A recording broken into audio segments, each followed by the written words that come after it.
Yeah, I stepped back 4 weeks into the season, I guess. It is just a snowing down. So I did a job site down here and couldn't get out here last night in time to check my baits. I'm bear hunting. At least for right now, I'm bear hunting. So I didn't get to check them till this morning. I've got one really nice cinnamon black bear, cinnamon color phase. He's hitting the bait. And I've got a scrawny little cinnamon hitting it, so I'm not going to shoot him. But the only thing I've got with me is my 300. I wasn't really planning on hunting. I've wanted to shoot it with my bow. I actually wanted to shoot it with the recurve or the longbow if one started hitting the bait. But I'm down here, so, and it's quite a ways to drive, so I figured I'm just going to stick around and hunt this evening. Then I got some stuff I want to do at home. It is Tuesday right now. Got some things I want to get done at home.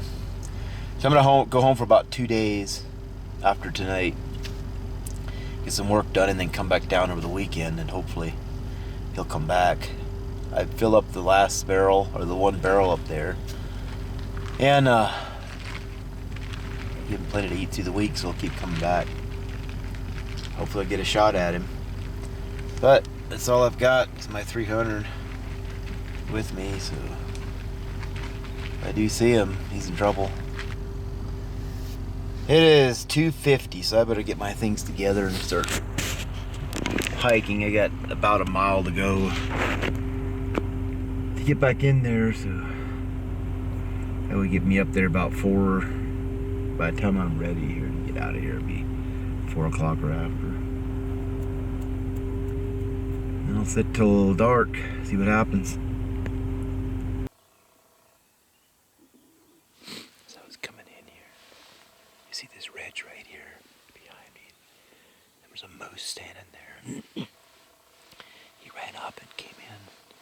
He's in here somewhere. That's the 1, 2, 3, third or fourth moose I've seen today. I don't think our moose population is hurting here.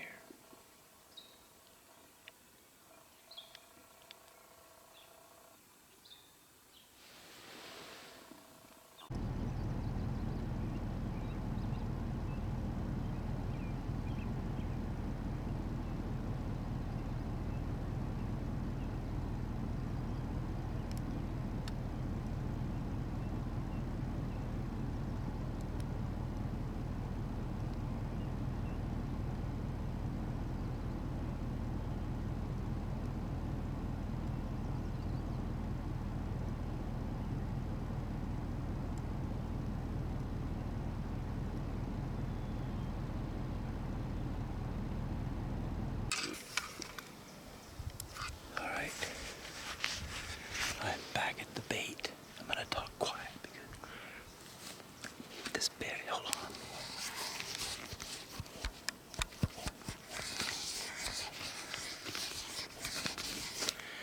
That's better. I have my screen so you can see.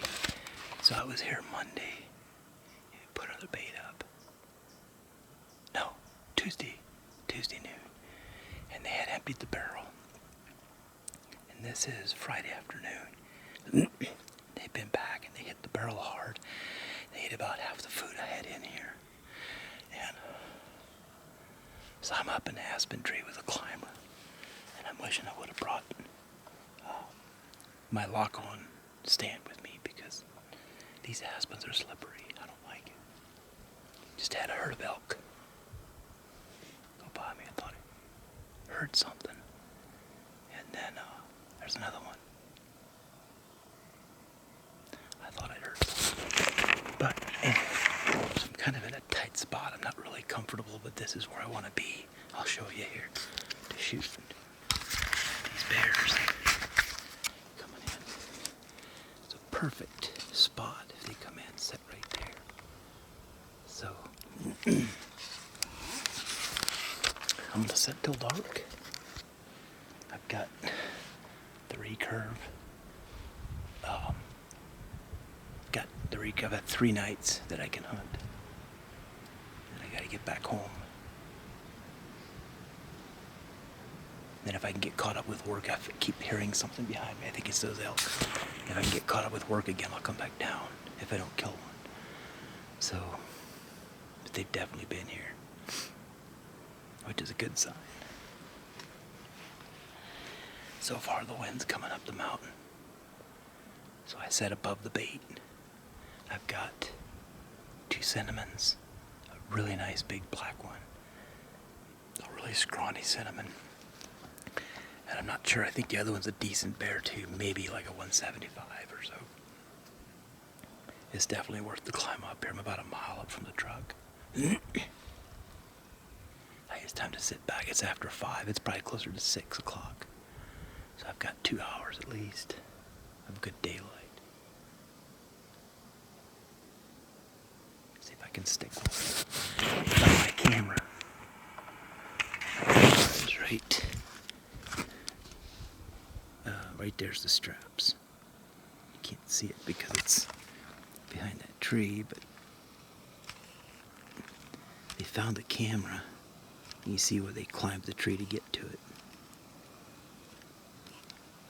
That's about, well, I'm 5'11" in my head, so that camera is 7-8 feet off the ground.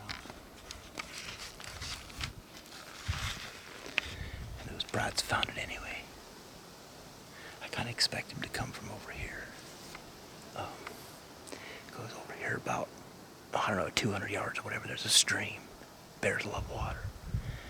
Up the other side from that, it's really, really thick. Like, it's thick enough places you can't get through. Perfect for bear bedding areas. And the photos I've been getting are right in this clearing. They're coming from there and going to the bait.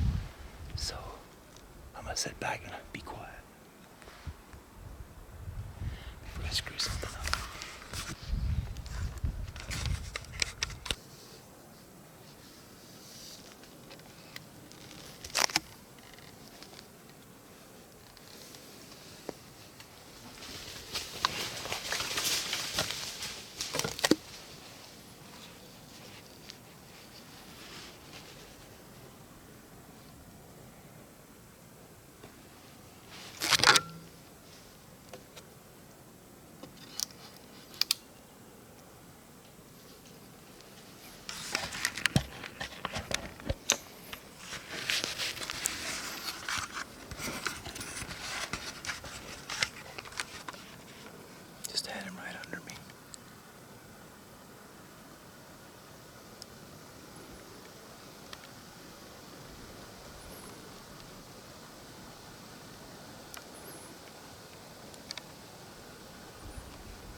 So about this bear hunt here is, if you notice, he circled around and he actually went upwind from the barrel, which kind of surprised me, but he seen me in the stand earlier. You heard him running off, and then he circled is where I filmed him then. And he come in from the other side of the barrel very carefully. And it's the lesson I learned there is the next time I'm putting up a bait, is I'm going to put some logs there, so he has to walk around the logs and turn himself broadside before he can start eating.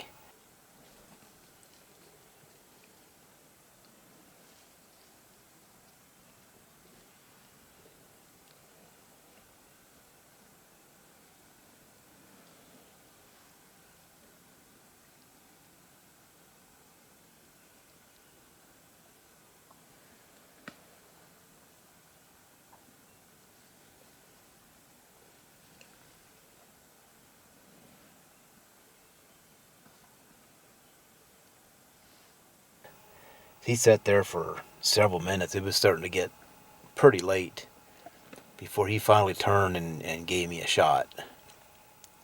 At the release of the arrow and the hit, it looked like it was a tad bit high. And when the bear ran off, I never did hear the death moan, which kind of worried me. And all I had on me was my recurve at the time and a handgun for protection. And I got down off my stand and walked probably the 50, 60 yards to where it drops down the mountain. And it was just too late to be going after a bear alone in the dark. So I backed out, went down to the truck, went back to camp, and got out there the next morning, and I searched for that bear till I think it was close to 10 o'clock. Well, I hit him. It sounded like a pretty good hit.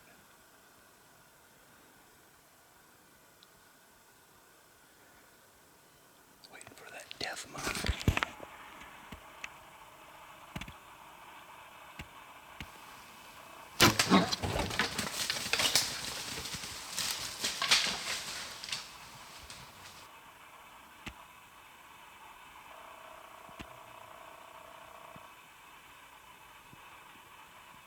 I think I hit him a little high.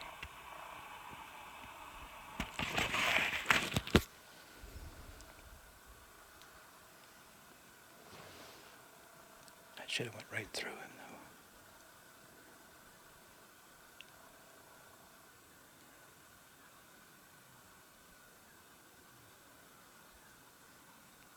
I don't like that.